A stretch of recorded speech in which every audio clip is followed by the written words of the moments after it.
And it is Just Fox signing on.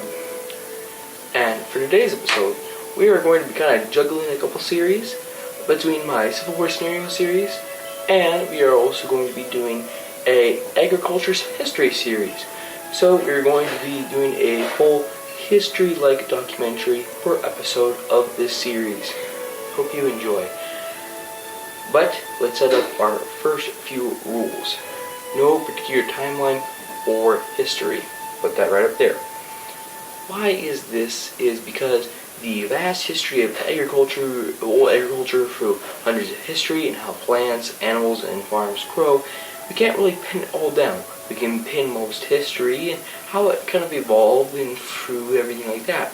However, saying the specific locations and area would take too much time, too much research, and these videos would have to be produced every 3 or 4 months instead of now. So I would have to do way more research. However, just by pinning most, like 99% of it, and not going into the 1% specific super details that will make a micromaniac not even notice, is just fine with me. I hope it's just fine with you. So with no specific timeline or piece in this series, we are just going to be covering random vegetables, crops, pieces, and animals. Okay, now let's get on to it.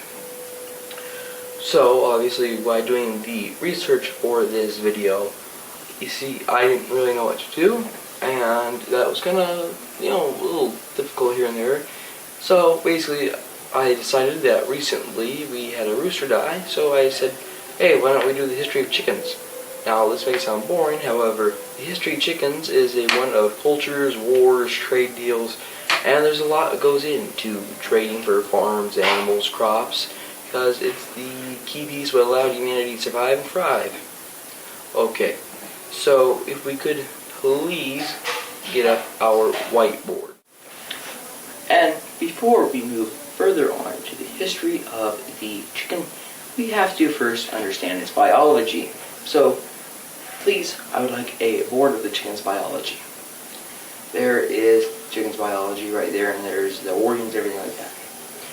Now, to understand how the chicken evolved, and how scientists track its evolvement throughout history, we have to see where it came from. Now, chicken evolved to eat bamboo seed throughout the areas of Inner Asia, like Vietnam and other things like that. Now, after bamboo seed is emulsified, sugars turn to proteins, and proteins turn to sugars, everything like that. So it's a very nutritious plant.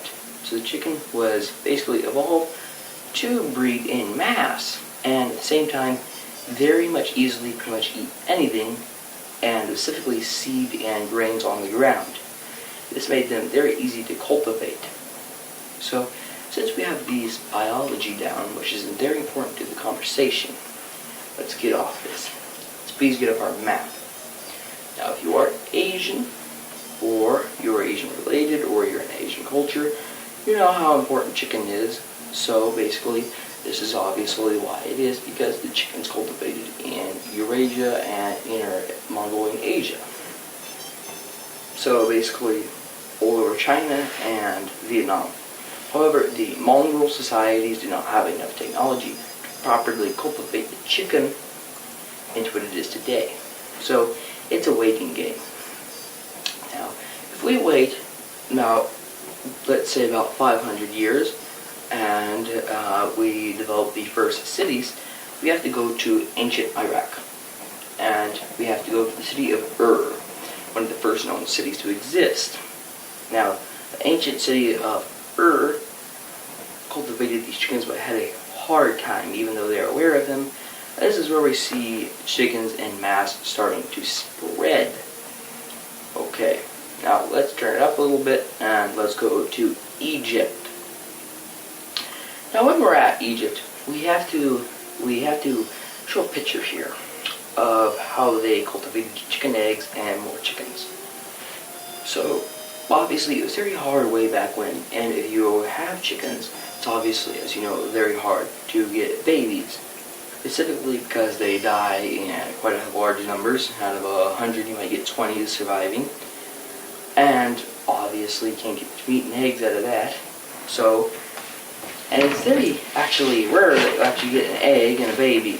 So well, how do you cultivate these eggs and how do you get them to really incubate specifically? Well, how we get them to incubate is, you see, the ancient Egyptians made a method for this. This method was known as clay heating, which was just taking a clay pot, as we can see here, and then putting warm ashes from a fresh fireplace into the clay pot. Clean ashes, that is. Then we dump the chicken eggs into there, and it keeps them nice and warm and fluffy and soft padding. So basically, this is the perfect environment for a chicken to grow up in, and then have the mother not worry about her eggs and keep her on breeding and producing more eggs, or eventually, obviously, meat. So this is how chickens kind of spread across the southern African and Middle East world as a farm animal. Now, you see, the two greatest seafaring nations are the Venetians and the Vikings. The Venetians were the best at trade, and the Vikings were the best at meeting up at trade points and beaches. So basically, the Venetians are in the Mediterranean world.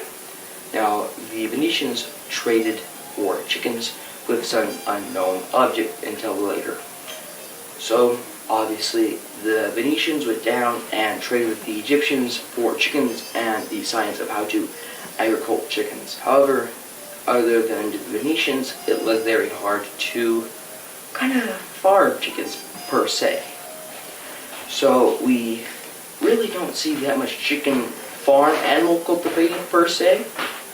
We just really more see actually spirit. So to the Spartans, the chicken was a sacred animal only meant for the Spartans' churches or headgear or chest gear.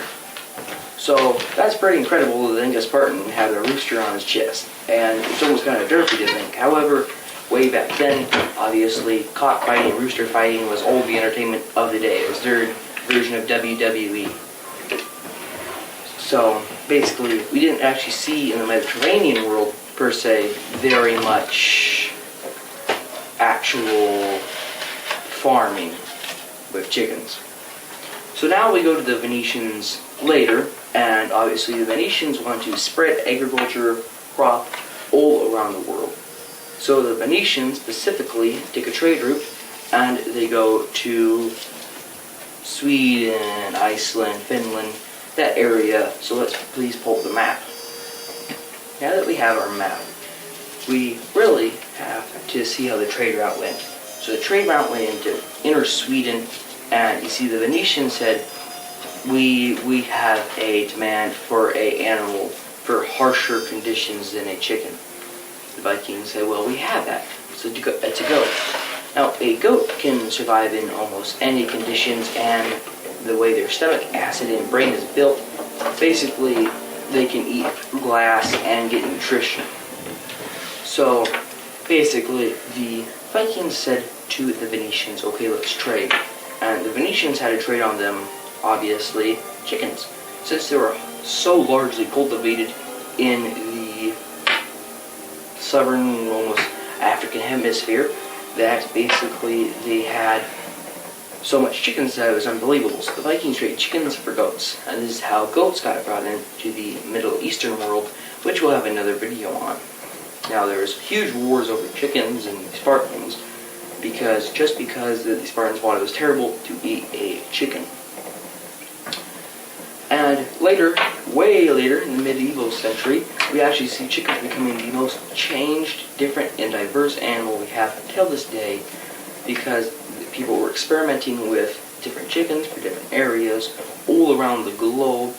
And obviously now we have furry chickens, we have tiny chickens, we have every single wrinkle, weight, and look of chicken today.